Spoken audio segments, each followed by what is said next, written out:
Hello everyone, this question आपके पास है। और इस क्वेश्चन में हम क्या देखते हैं कि एक रेक्टेंगल हमारे पास है जिसमें दिस लेंथ को 8, दूसरी सेकंड लेंथ को 6 गिवन है। दिस ब्लू एरिया आपको निकालना है। यहाँ पर जो गिवन है उसको ध्यान दीजिए। दिस इक्वल टू दिस में दो पार्ट में डिवाइड हो गया ये ब्रेथ, और ये जो लेंथ है ये भी दो पार्ट में डिवाइड हो गया। उसके बाद ऐसे डायगोनल मिला दिया गया। मीन क्या है कि इसका जो मिड पॉइंट है ब्रेथ का और लेंथ का मिड पॉइंट, इसको ज्वाइन कर दिया गया। और इसके भी देखिए मिड पॉइंट से एक इस ऐसा रेक्टेंगल बना दिया गया। इसी रेक्टेंगल की एरिया कह रहे हैं निकाल के बताओ कि क्या होगी। तो ये क्वेश्चन हम लोगों को सॉल्व करना है। जब ये क्वेश्चन सॉल्व करना है तो सबसे पहले हम इसका कोई नाम लिख लेते हैं। देखिए ए बी सी डी, यहाँ से ई और एफ, ऐसा हम लोगों ने नाम लिख लिया। जब ऐसा नाम लिख लिया तो यहाँ पर जो मिड पॉइंट है इसको भी कोई नाम लिख लेते हैं। यहाँ लिख लेते हैं जी, यहाँ लिख लेते हैं एच। अब आप इजीली लिख सकते हो जी डी। देखिए G D equal to half of A D होगा, ए डी का हाफ होगा, half of A D. Given है कि दोनों इक्वल है। देखिए ये गिवन है इक्वल है, तो ये टोटल अगर आपके पास 6 है मीन 6/2 दियर 4 3, तो जी डी आपके पास 3 हो गया। इसी तरीके से आप एच डी की बात करोगे, एच डी की बात करोगे तो ये टोटल आपके पास ए बी के इक्वल है, तो ए बी का हाफ हो जाएगा, मीन ये 4 हो जाएगा। अब आप in triangle G H D की बात कर लो।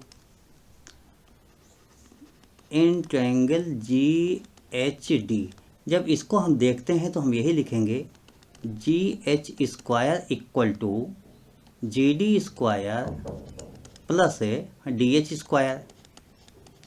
और जी डी स्क्वायर आप लोग जानते हो 3 यहाँ पर गिवन है, 3 स्क्वायर प्लस 4 स्क्वायर 9 प्लस 16 दियर 4 25 हो गया।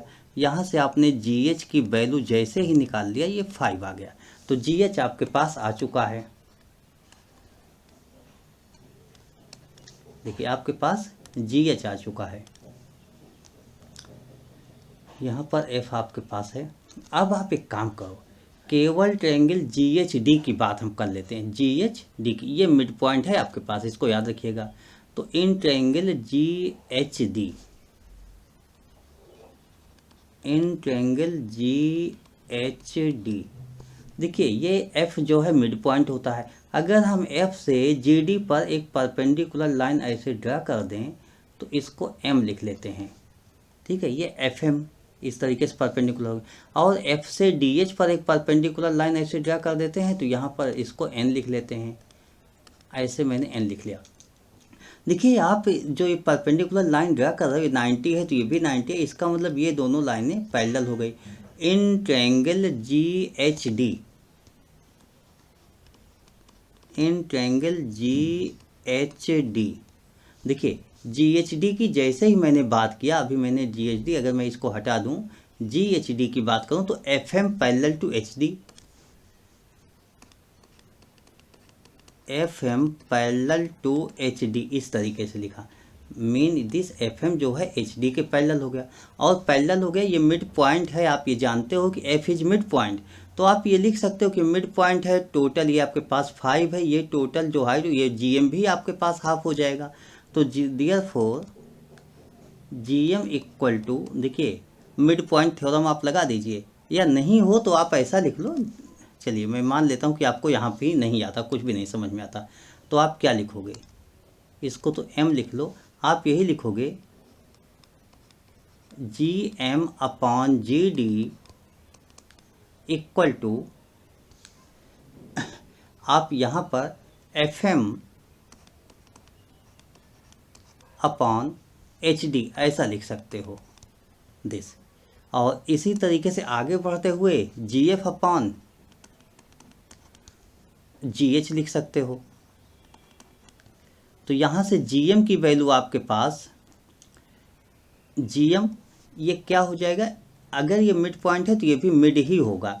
जैसे ये जी एफ को मैं, जी एफ अगर एक स्टेप, हाँ ये मैंने यहाँ जी एफ लिख लिया, यहाँ जी एफ नोट किया, अपान जो जी एच हमारे पास होता है, जी एच को अगर आप देखो ये जी एच होता है। तो GH क्या है, GF का डबल होता है, इसलिए F इज मिड पॉइंट, तो हम लिखेंगे 2GF, यहाँ पर 2GF लिखेंगे। तो मिड पॉइंट थ्योरम से हम अगर देखें तो GF कैंसिल हो गया 1/2, तो इससे आपके पास हो गया GM/GD FM/HD, इस तरीके से लिख लिया। तो अब यहाँ पर कुछ वैल्यूज आपके पास मालूम है पहले से, जैसे हमारे पास GD की वैल्यू मालूम है 3, तो GD की वैल्यू मैं 3 यहाँ लिख लेता हूँ। GM/3 इक्वल टू FM की वैल्यू हम देख लेते हैं, FM और HD। देखिए HD की वैल्यू आपको मालूम है, ये टोटल 8 था तो ये 4 है आपके पास, तो ये मैं 4 लिख लेता हूँ, HD 4, यानी FM/4 इक्वल टू 1/2। अब हम क्या करते हैं, this equal to this note कर लेते हैं। जब इन दोनों को एक साथ नोट कर लेंगे तो यहाँ से आपके पास GM इक्वल टू 3/2 या 1.5 भी लिख सकते हो GM की वैल्यू। इसी तरीके से आप FM equal to 4/2 equal to 2 हो जाएगा, आपके पास FM भी आ गया। अब आप यहाँ से क्या देखते हो, FM आपके पास 2 आ गया और GM 1.5 आ गया। देखिए FM आपके पास FM 2 हो गया यहाँ पर, और GM जो ये GM 1.5 है, GM ही MD हो जाएगा 1.5, इस तरीके से। तो ये लेंथ 1.5 हो गई। इसका मतलब टोटल लेंथ में से अगर हम टोटल इसकी देखें, BE, यहाँ पर BE हमें अगर निकालने की बात आ जाएगी तो BE को हम क्या निकालेंगे, BC माइनस, और BC आपके पास कितना है टोटल, ये टोटल लेंथ अगर देखा जाए तो 6 है, 6 माइनस CE माइनस करेंगे, मीन 1.5 माइनस करेंगे, तो इस तरीके से आपके पास 4.5 हो गया BE। देखिए BE आपके पास आ गया।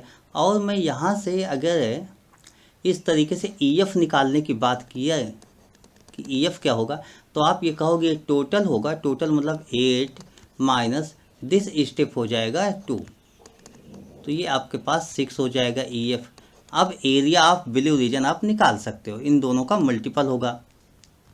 Therefore area of blue region, देखिए ब्लू रीजन क्या है, रेक्टेंगल है, तो रेक्टेंगल की एरिया लेंथ इनटू ब्रेथ 4.5, 6 4 जा 24 एंड 6 का हाफ 3, दिस 27। अच्छा, इसमें यूनिट सेंटीमीटर में गिवन था, तो दिस सेंटीमीटर स्क्वायर। इस तरीके से आपके पास जो एरिया आ गई वो 27 सेंटीमीटर स्क्वायर आ गया। तो क्वेश्चन ठीक है, इस तरीके से 10th स्टैंडर्ड का हम इस क्वेश्चन को मानते हैं कि क्वेश्चन हमारा 10th लेवल का था, और आपके पास ब्लू एरिया निकालना था, ब्लू एरिया आपने निकाल दिया, दिस आ गया 27 सेंटीमीटर स्क्वायर। यही आपका आंसर हो गया। आशा करता हूँ ये क्वेश्चन समझ में आ गया होगा। Okay, thank you, bye.